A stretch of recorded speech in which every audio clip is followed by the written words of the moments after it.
ليلة القدر يا ربنا علينا سعادة بينا ومطلبنا سائله لنا بحرمة خير خلق الله وليلة القدر يا ربنا علينا سعادة بينا مطلبنا سائله لنا بحرمة خير خلق الله وكل حمد لله وسلام على الذين الله خير أما يشركون ربي أوصيني يعني أشكرني مدك التي يعني أمس علي وعلى والدي وأن أعمل صالحا ترضاه وأدخلني برحمتك في عبادك الصالحين. ayin anabi wa Muhammad alekun yọ́nú Ọlọ́run àtàánú ẹ̀ kó bá gbogbo àwọn tí wọ́n ti lọ nínú àwọn ẹni Ọlọ́run, gbogbo àwọn tí wọ́n bá anabi wa Muhammad tí wọ́n bá ṣiṣẹ́ nínú àwọn sahaba, tí wọ́n bá ṣiṣẹ́ nínú àwọn haima, gbàtẹ́ fúnra wọn lẹ́yìn ìgbà táwọn sàábì lọ ó kọ àwọn tábìí, lẹ́yìn ìgbà táwọn tábìí lọ ó kọ àwọn tábìí níbi à ń dé gbogbo àwọn tí ń jà ìmẹ̀sìn, ìmáàmù Málíkì, ìmáàmù Ṣáfi'í, ìmáàmù Hanafi àti Ahmadu ọmọ Hanbala. Ọlọ́run mọ́sá yọ́nú sí gbogbo wọn. Ó fi wá dé orí àwọn tí wọ́n ń gbaṣẹ́ lẹ́yìn wọn, nítorí kò ní tán bẹ́ẹ̀. Ọlọ́run ti jó ìwà pé táwọn ẹlẹ́yìn bá lọ ànábì la fẹ̀sìn rán, bá ànábì bá lọ àwọn kan wọ́n máa gbaṣẹ́ nì tó dúró àwọn àyímà. Ìgbà táwọn àyímà náà lọ ìsìlámù ò ní dúró, àwọn kan wọ́n máa gbaṣẹ́ nì. Ó ní wàhálà minhum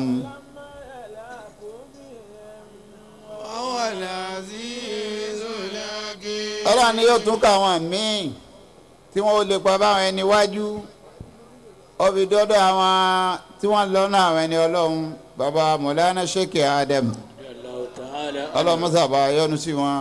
Bàbá Sheikh Kamaluddin Al-Hadabi, Ọlọ́run mọ́sàbà yọ́nú sí wọn. Ọlọ́run wá wọlé agbó wọn pátá wípé wọ́n ta pé fọ́lọ́run ìran kan tọ́dọ̀ Ọlọ́run ọba náà ni àdéhùn Ọlọ́run ọba tó ṣe lóru òní nírú ọjọ́ òní, nígbé láti ìgbà tílẹ̀ bá ti mọ́ ní kí ohun Ọlọ́run ọba ni ó ti máa sọ̀kalẹ̀ ń bẹ̀ tí ó fi dọjọ́ kejì. Ẹni bá ṣe sàárà ń bẹ̀ gbígbà ní fún Ọlọ́run ọba, ẹni bá ṣàdúrà ń bẹ̀ gbígbà ní fún Ọlọ́run ọba, ẹni ìdètò yẹn náfìlà ń bẹ̀ gbígbà ní fún Ọlọ́run ọba. Ẹni tí a kọ ẹ̀mí kúkúrú mọ́ tó dòrò ní tó dìde, Ọlọ́run lágbára àwọn yóò yí sí gúngún. Ẹni a kò sí mọ́ tó dòrò ní tó dìde, òun á sọ ọ̀dọ̀ lọ́rọ̀. Ẹni a pè lágàn tó dòrò ní òru tó dìde, òun á sọ ọ̀dọ̀ lọ́mọ. Ẹni tó rẹ̀ bá wọ́ tó dòrò ní tó dìde tó bẹ̀ wọn Ọlọ́run ọba, òun ó straight ọ̀rọ̀ náà. Ẹni tí ẹ sì ti da tí ò fẹ́ kọ́ wálẹ̀ mọ́ tó bá dòrò ní tó bẹ̀ wọn Ọlọ́run, òun ó sọ anú ẹ̀ lágbára Al-Qur'ani, lágbára Ramadana tọ́lọ̀ ń sọ káàlẹ̀ Al-Qur'ani tọ́lọ̀ ń sọ káàlẹ̀ fáànà Muhammad ti sọ pé inna anzalnahu fi laylatul qadri.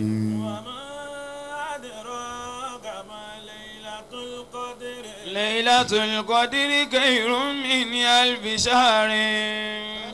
تنزل الملائكة والروح فيها بإذن ربهم من كل أمر سلام هي حتى مطلع الفجر. الحمد لله الذي أنزل على عبده الكتاب ولم يجعل له وجها. إنا أنزلناه في ليلة القدر. وما أدراك ما ليلة القدر ليلة القدر خير من ألف شهر تنزل الملائكة والروح فيها بإذن ربي من كل أمر سلام هي حتى مطلع الفجر سورة أنزلناها سورة أنزلناها وفرضناها وأنزلنا فيها آيات بينات لعلكم تعقلون أنزلناه في ليلة القدر وما أدراك ما ليلة القدر ليلة القدر خير من ألف شهر تنزل الملائكة والروح فيها بإذن ربهم من كل أمر من كل أمر سلام هي حتى مطلع الفجر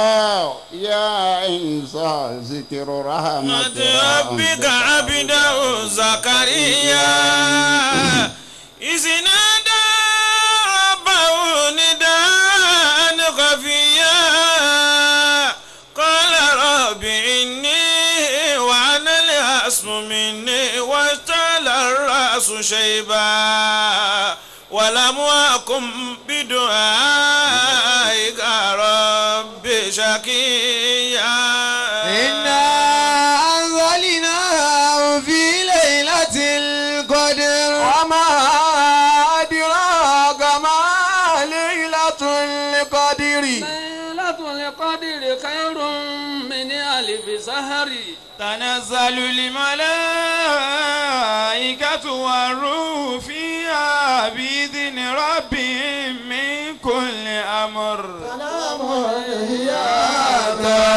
مطلع الفجر إنا أنزلناه في ليلة القدر وما أدراك ما ليلة القدر ليلة القدر خير من ألف شهر تنزل الملائكة والروح فيها بإذن ربهم من كل أمر سلام هي حتى مطلع الفجر من تنزيل الكتاب من أن لا إلى عزيز الحكيم ما خلقنا السماوات والأرض وما بينهما إلا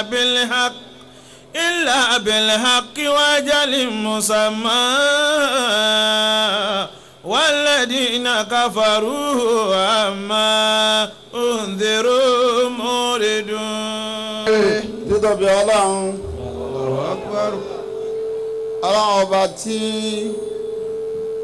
ó ní kápá gbogbo nǹkan gbogbo tí ọlọ́run ọba tó dá láyé kò sí ní tọ́lọ́run ọba dá tọ́lọ́run ọ̀dá ìtọ́jẹ́sà jùlọ ń bẹ kò wá sí ní tọ́lọ́run dá láyé tí ọ̀dọ́ ga nǹkan náà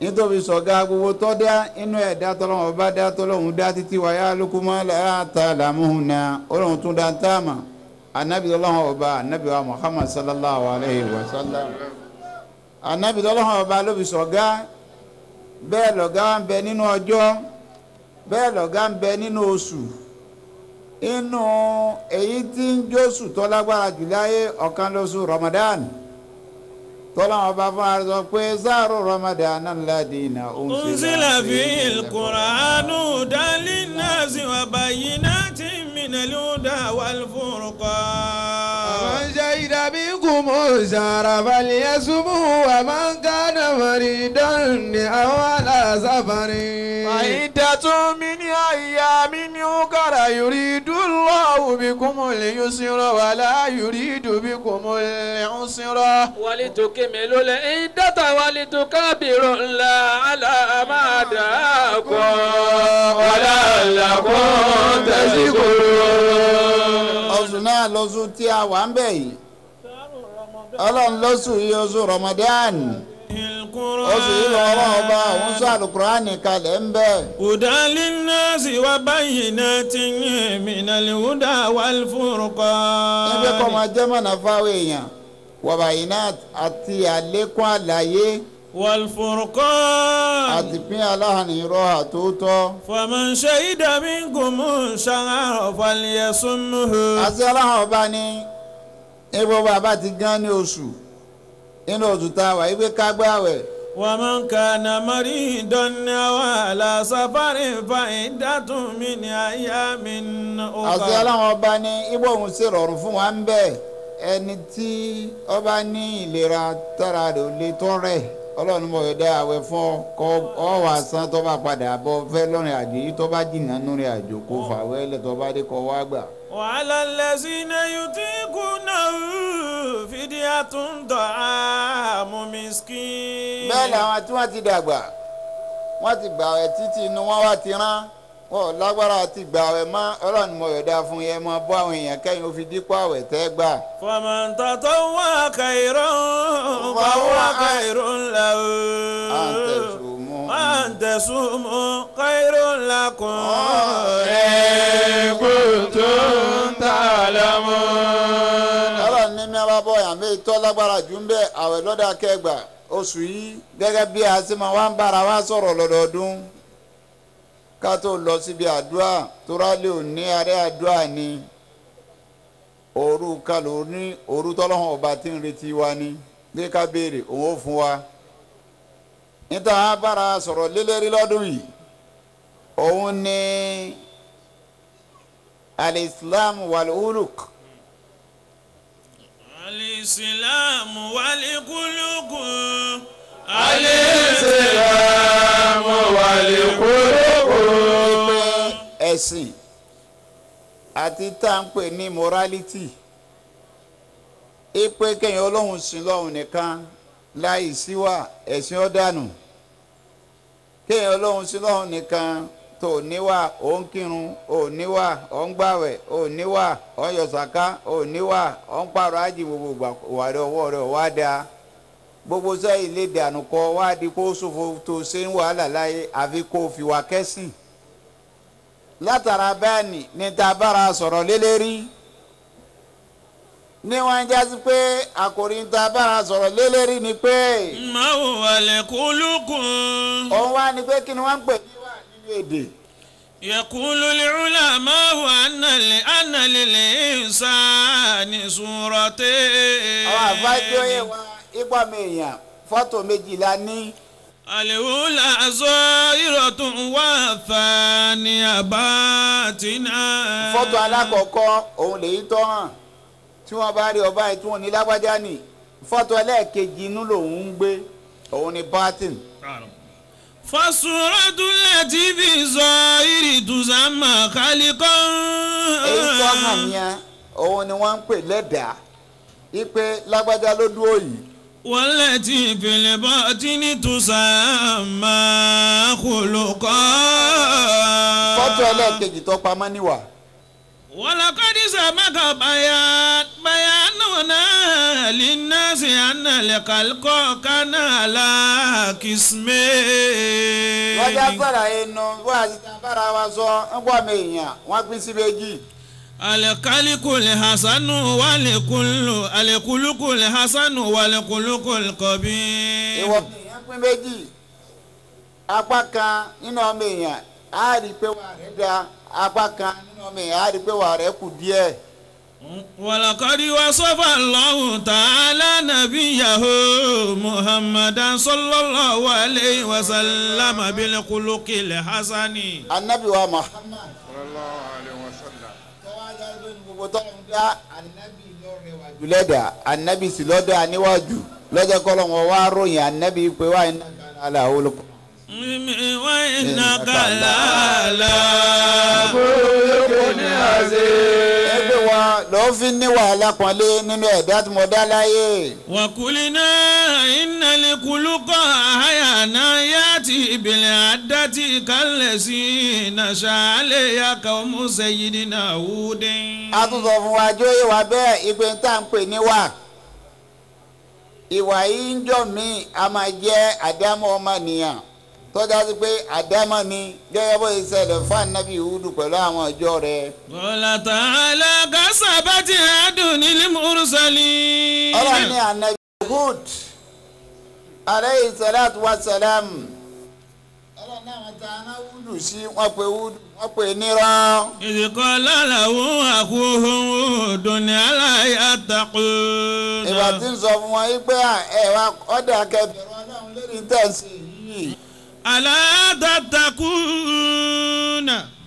Inni lakum rasulun amin. ala tattaquna inni lakum rasulun amin. inni lakum rasulun amin. fattaqullaha wa ati'un.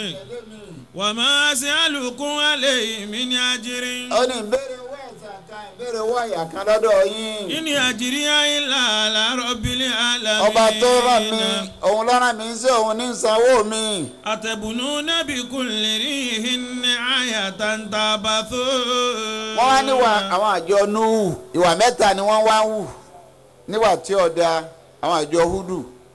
àkọ́kọ́ wà wọn ní pé ẹ̀dá tí ò mórí ni wọ́n. ẹlẹ́kẹ̀ẹ́ta ni pé wọ́n máa ń nánà pa.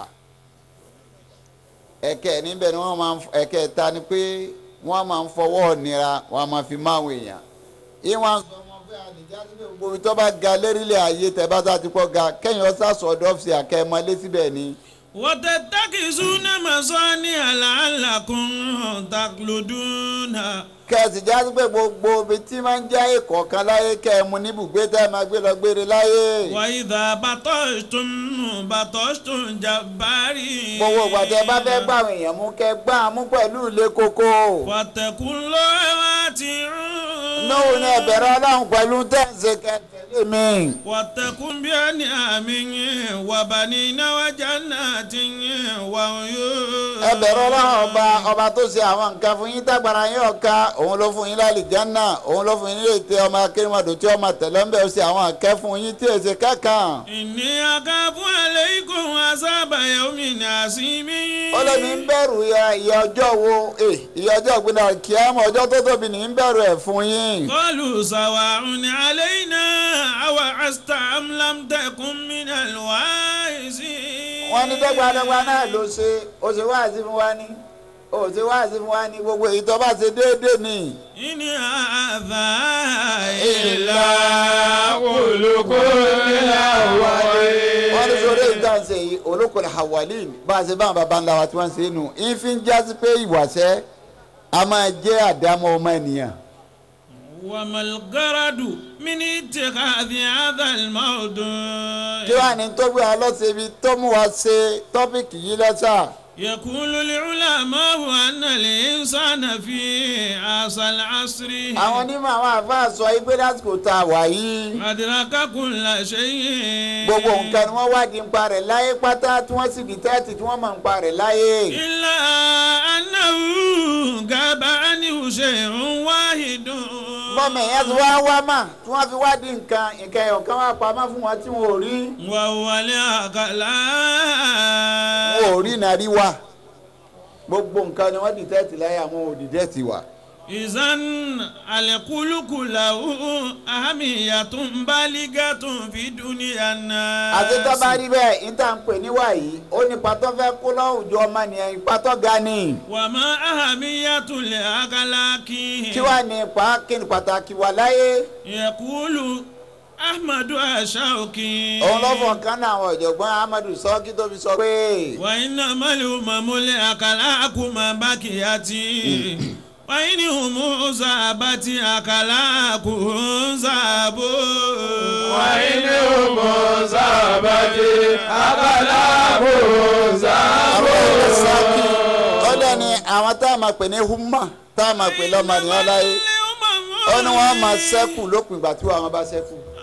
ìwà dáadáa wọn tí wọn bá ti lọ àwọn náà ti lọ wọn ò sí mẹ́nu ìwà níjọ́mọ̀nìyàn سبب ظهور الفساد lisalika kulinan لذلك قلنا torí ẹ̀ lọ́jà sọ báyìí pé أن واقع بلادنا نيجيريا àti ń tàn báyìí Nàìjíríà lọ́wọ́lọ́wọ́ lónìí سبب ظهور الفساد tá à ń pariwo corruption ìwà ni ò sí bí ìgbà tí à ń tìrìtì ewé tá a lọ bí egbò corruption ò lè tán lópin ìgbà tí wọ́n ọ̀bá dáa tí wàá bá ti dáa gbogbo wàhálà tá à ń wá káàkiri ni yóò dópin.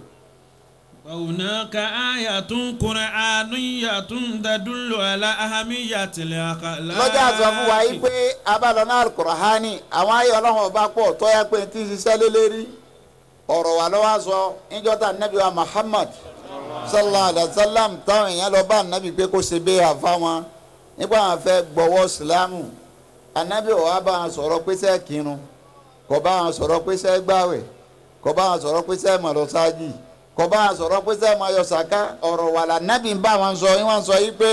ya ayyuhan nabiyyu idha ja'akal mu'minatu yubayyi'naka. ọlọ́run ní tí wọ́n bá dé wá bára nábì àwọn mùmíní lọ́kùnrin àti lóbìnrin nígbà àwọn fẹ́ ṣe bí àwọn fẹ́ gbọ́wọ́ wọn fẹ́ wọnú ìsìlámù.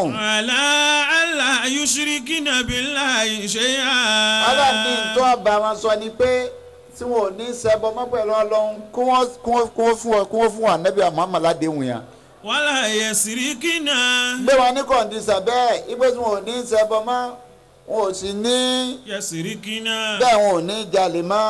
wala yazini. bẹ́ẹ̀ wọn ò ní ṣe ṣìnà. wala yakitulna auladahum. bẹ́ẹ̀ wọn ò sì ní pa àwọn ọmọ wọn mọ́. wala yatina bi butanin yaftarinahu bayna bẹ́ẹ̀ wọn ò sì ní máa dé pẹ̀lú rọ́mọ́. aydina gbogbo ntọ́lọ ní kànábì kó sí agreement lérí wọn ọ̀rọ̀ wà lọ́lọ́run tírìtì. wala yasinaka bi ma'rufin babayihun.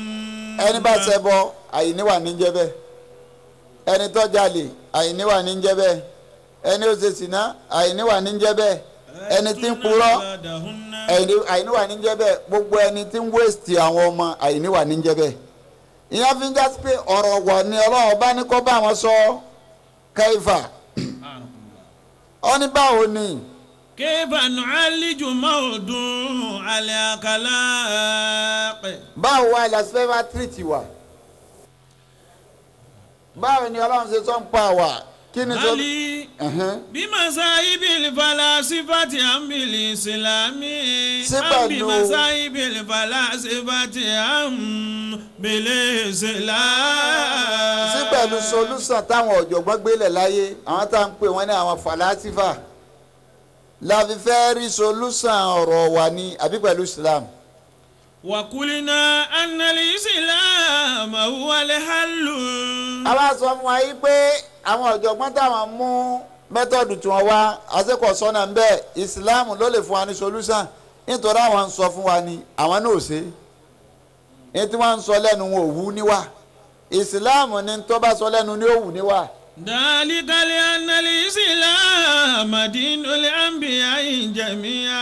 lọ́jọ́ ìgbà ìsìlámù yìí ni ẹ̀sìn tí gbogbo àwọn ànábì Ọlọ́run ọba pátá tí wọ́n torí ẹ̀ wá òun ni Nuhu torí ẹ̀ wá òun ni Musa torí ẹ̀ wá òun ni Ibrahima torí ẹ̀ wá òun là nábì Isa torí ẹ̀ wá òun là nábì Muhammad sallallahu alayhi wa sallam Ọlọ́run torí ẹ̀ wá Ọlọ́run sọ pé sahara lakum. shara lakum min-ad-din. ما وصى به نوح والذي أوحينا إليك وما وصينا به إبراهيم وموسى وعيسى أن يقيموا الدين ولا تتفرقوا فيه. كبر على المشركين ما تدعوهم إليه الله يجتبي إليه من يشاء ويهدي إليه من ينيب.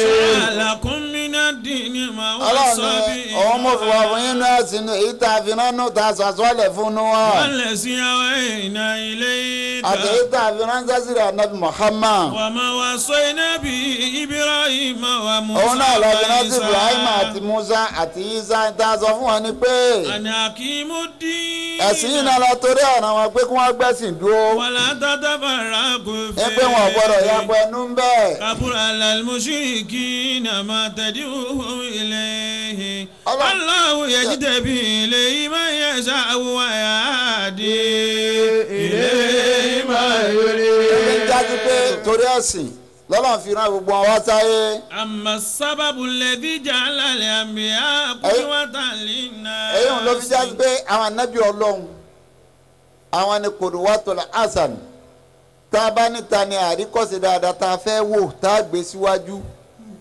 àwọn anábì ọlọ́run ọba ni nítorí àwọn ni pé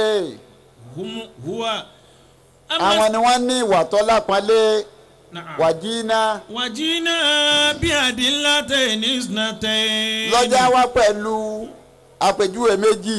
Al-ula. aláàkọ́ náà àpèjúwe.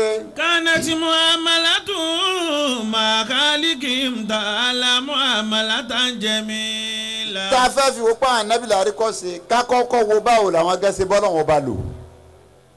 àwọn nìwà wọn dáa jù láyé nínú ẹ̀dá tó bọ́lá wọn bá lò. Wa qala ta'ala fi shani sayyidina Ibrahim. ká lọ sọ́dọ̀ ànábì Ibrahim aleyhi salatu wa salam. Rabbi abuli minas salihina. ànábì Ibrahim ni òbí ma ọwọ́ àtọ̀rọ̀ ọmọ lọ́dọ̀ ọlọ́run ọlọ́run ni wọ́n ọlọ́run ọba fún mi. Abuli minas salihina. fún mi ní ọmọ àwọn nínà ọmọ rẹ ni kò fún mi. Fabasharnahu bi gulamin. ó ní tami láàrẹ ọmọ rẹ ọlọ́run ni mo ti dùnnú bí gulamin alim mo fún un ní ọmọkùnrin tọ́jú ní sùúrù.